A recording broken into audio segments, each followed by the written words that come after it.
Hello, comic book fans, and welcome to another exciting edition of Cammy's Comic-Con Corner. I'm here live at Comic-Con. Well, not live for you because it's on YouTube, but anyway, live here at Comic-Con, where it's Thursday. It's packed, as you can see, and let's go get some comics going on, people. Come on, let's start it.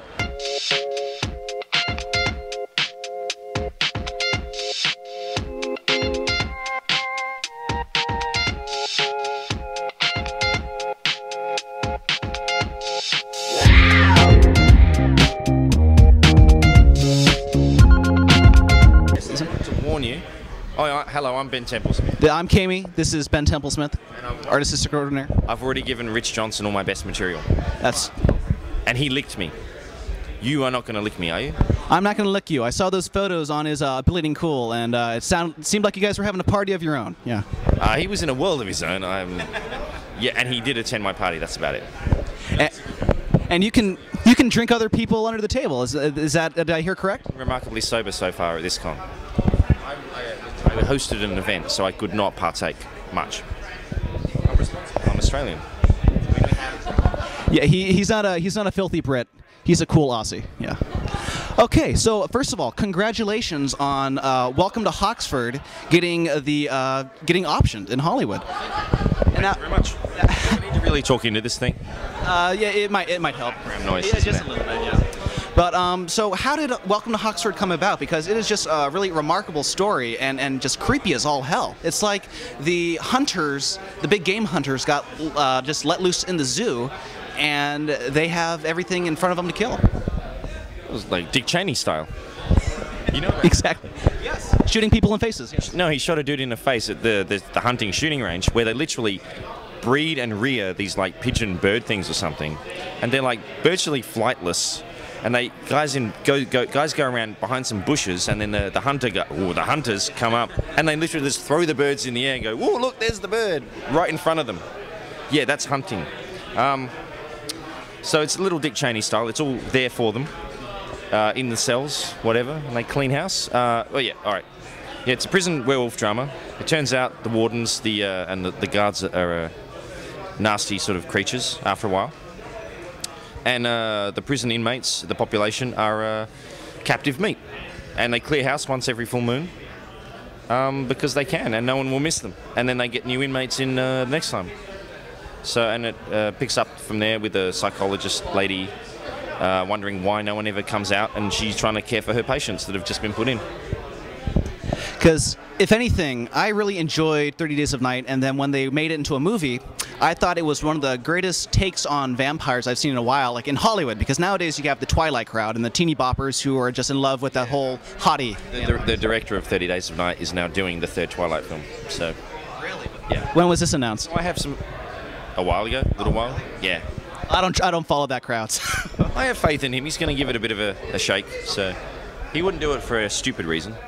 Because the thing I loved about when I first read Welcome to Hoxford, like when it was first coming out in stands, I thought it would just make a killer horror story, because the creatures that you create, they seem to have just thousands and thousands of teeth, and just are like never-ending teeth, and that just is chilling as hell. How do you come up with these kinds of creatures? Because it's kind of disturbing at times. I don't know, drugs? No, apart from my own ideas, the inspiration for those creatures, I wanted to give them a bit of a look, a bit like the, I forget what they're called, but the vulture-like skeletal creatures in The Dark Crystal. I forget what they're called, but they were nasty, decrepit, like rotting things, so you can see the skull sort of thing on them. Yeah, they've got a lot of teeth. I like drawing teeth. You got a problem with that? I think it's wonderful. I think it's just badass, all these teeth. Yeah, it's a bitch to draw. It's a bitch at the dentist's office, I'm sure, too. Am I allowed to swear in this thing, or should I keep that to a minimum? By all means. No, but little children might be watching. No, on iTunes I'm listed as explicit content, so it's okay. But that's just because of the sex.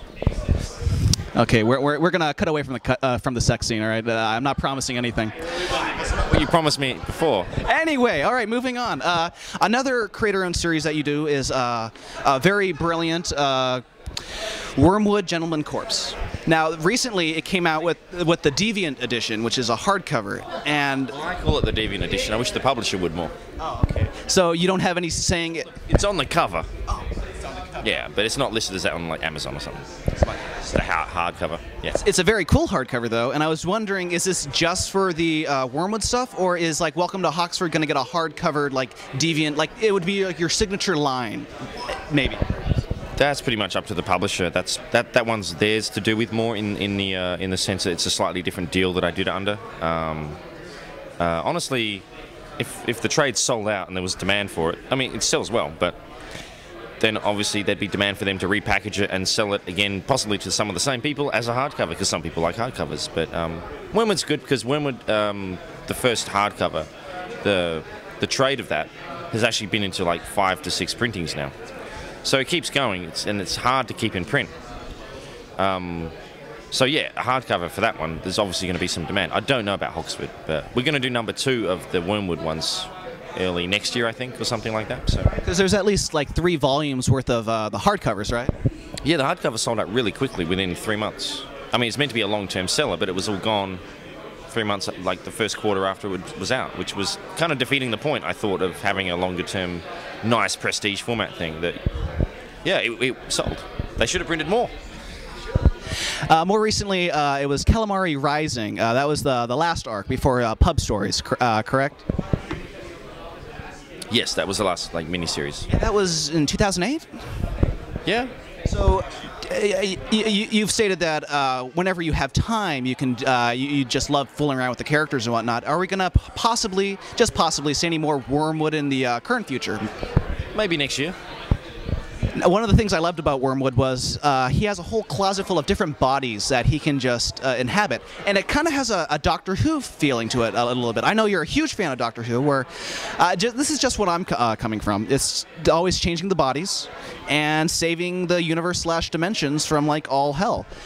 And if any future Wormwood comics come out, will we see maybe more bodies? Because the most recent one was Pretty Girl. Are we going to see any more of those closet bodies? Maybe. Maybe. The current next story I've got in mind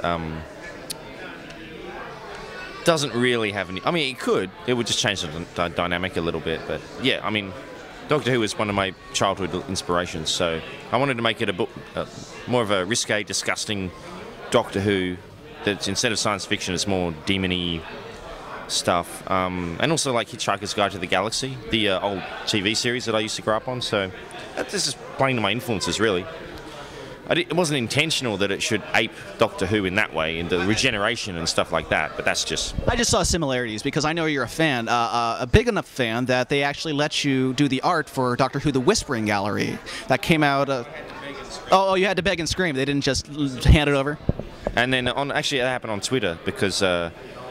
I was introduced on Twitter to Leah Moore and John Reppion, and I thought they were pretty good, and obviously there's a certain pedigree there, so it's like, hey, you guys, why don't you do a one-shot, because they're English, so why don't you do a Doctor Who one-shot at IDW? And I said, I'll bring it up. It's like, yeah, we'll get it.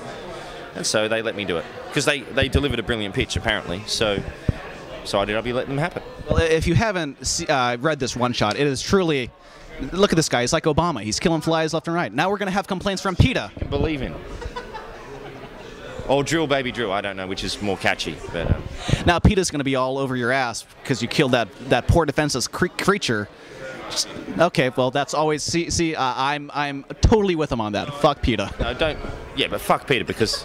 No, they're fundamentalists at the end of the day. I mean, I'm a realist and I'm a moderate, so I just said fuck PETA. But... No, I mean, they've caused a lot of trouble in Australia, actually, because they get the issues confused a little, and they take things a bit too far with sheep. Long story, domestic issue in Australia, blah, blah, blah. But yeah, PETA are fundamentalists, and I don't like fundamentalists of any kind. So they're the sort of crazy people that cause problems. And neither should you.